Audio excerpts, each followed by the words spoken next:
If I told you the Bible is not a book, you'd probably think I'm crazy. But treating the Bible like a single book is exactly why so many people get lost, confused, or give up after a few chapters. Today, I'm going to completely change the way you see Scripture. Let's demystify this together. Picture this. You decide you're finally going to read the Bible cover to cover. You crack open Genesis. Creation story? Cool. Adam and Eve, Noah's Ark, Abraham's journey, you're tracking. But then you hit Leviticus. Suddenly you're reading about skin diseases, fabric regulations, and what to do if mold grows on your tent. You think, wait, what happened? So you push through to Numbers, a book that's literally census data and marching orders. By Deuteronomy, you're exhausted. You bail. And you think, maybe the Bible just isn't for me. But here's what nobody told you. You just made the same mistake millions of people make.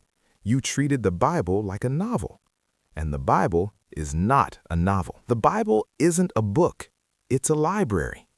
When you walk into a library, you don't start at the first shelf and read every book in order, right?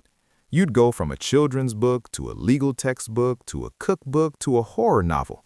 Nothing would make sense. That's exactly what you're doing when you read the Bible cover to cover. The Bible is 66 different books written by over 40 authors across 1,500 years in 3 languages, Hebrew, Aramaic, and Greek. You've got history books like Kings and Chronicles, poetry like Psalms, wisdom literature like Proverbs, prophecy like Isaiah, 4 different biographies of Jesus, letters from Paul to early churches, and apocalyptic literature like Revelation.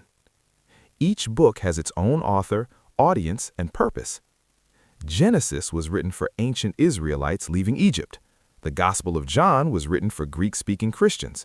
Paul's letter to the Romans was for a specific church dealing with specific problems. They're all connected, yes, but they're not meant to be read like Harry Potter. They're meant to be read like a library.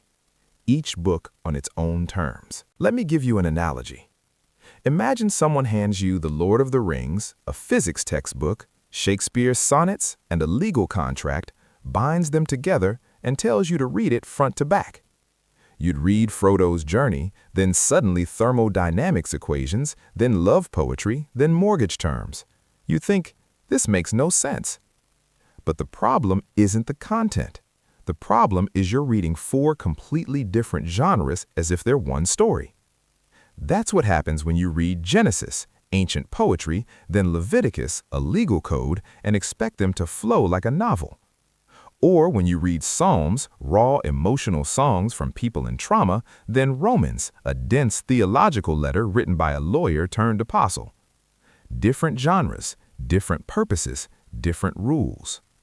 Once you understand the genre, everything clicks. Psalms aren't meant to be doctrine, they're meant to be felt. Leviticus isn't boring, it's a legal handbook for an ancient society. Revelation isn't fortune-telling manual, it's coded resistance literature for persecuted Christians. So if the Bible is a library, how do you actually read it? First, stop reading it in order.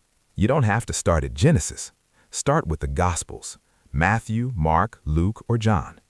Get to know Jesus first. That's the center of the whole thing. Second, ask 3 questions before you read any book.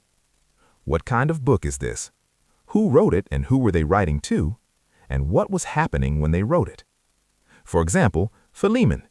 It's a 1-page letter from Paul about a runaway slave named Onesimus who became a Christian, and Paul is asking his owner, Philemon, to forgive him and take him back, not as a slave, but as a brother. If you don't know that backstory, it's just a weird short letter. But once you know the backstory, it's one of the most powerful texts ever written about forgiveness and human dignity. Third, use a study Bible.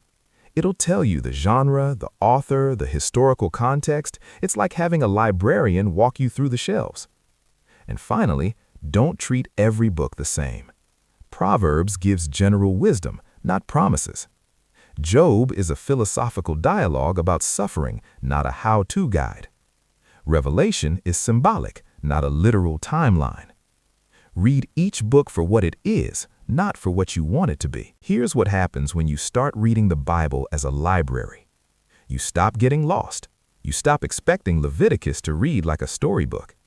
You stop misquoting verses. You realize Jeremiah 29:11, "I know the plans I have for you," wasn't written to you personally. It was written to Israelites in exile. Still meaningful? Absolutely. But context matters. You start seeing the connections.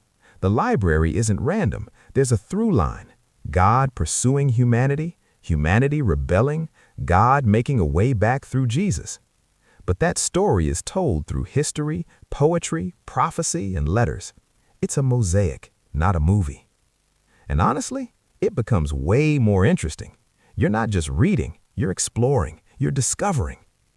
The Bible stops being this intimidating thing you're supposed to get through. It becomes a library full of wisdom, wild stories, brutal honesty, and profound truth. So here's my challenge. Stop treating the Bible like a book. Start treating it like a library. Pick one book, maybe the Gospel of Mark, it's the shortest. Read it in one sitting. Then ask, what kind of book is this? Who wrote it? Why? If you want more videos breaking down the weird stuff nobody talks about, subscribe and hit the bell. Welcome to Demystifying the Bible. Let's unlock this library together.